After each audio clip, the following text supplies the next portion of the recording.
And so God asked Samuel to go to Bethlehem to find the next king of Israel. So Samuel went to Bethlehem, and he found a man by the name of Jesse, who had many sons. He went to Jesse's home and said, "Jesse, bring me your sons." And all the brothers lined up before Samuel. But God said, "Samuel, there is another." And Samuel said to Jesse, "Do you have all your sons here?" "Oh, that other son, he's out in the field watching the sheep." They went and got him and brought him in, a ruddy young man, a strong young man by the name of David. And he looked full of energy and happiness. And Samuel brought out the little vial of oil and poured it over David's head and anointed him. It was then that the Spirit of God came upon young David, and he was filled with power, for now he was the second king of Israel. David then went back to take care of the sheep. Soon Jesse told him to go and join his brothers and take food to his brothers. As he came to his brothers, David heard above all the sound of Israel a huge voice calling out,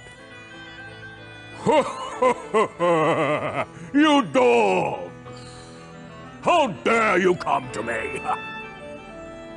It was Goliath, 9 feet 9 inches tall, carrying mail that was weighing 120 pounds. And he was challenging Israel. But David wasn't afraid. He remembered that back there with the sheep, he had taken the bear and the lion. So young David went and he talked to the king, and he asked the king permission to go and fight Goliath, the great giant. As he went out to meet Goliath, he stepped forward and took 5 little stones from the brook. He put one in his sling and he looked over at Goliath. And you could hear Goliath say, "Am I a dog that you come to me with stakes? Come to me and I will give your flesh to the fowls of the air and the beasts of the field." And David said to the Philistine, "You come to me with a sword and with a spear and with a shield, but I come to you in the name of the Lord of hosts, the God of the armies of Israel, whom you are defying even now. This day will the Lord deliver you into my hand, and I will smite you and take your head off, and I will give you to the carcasses of the Philistines that fall around you."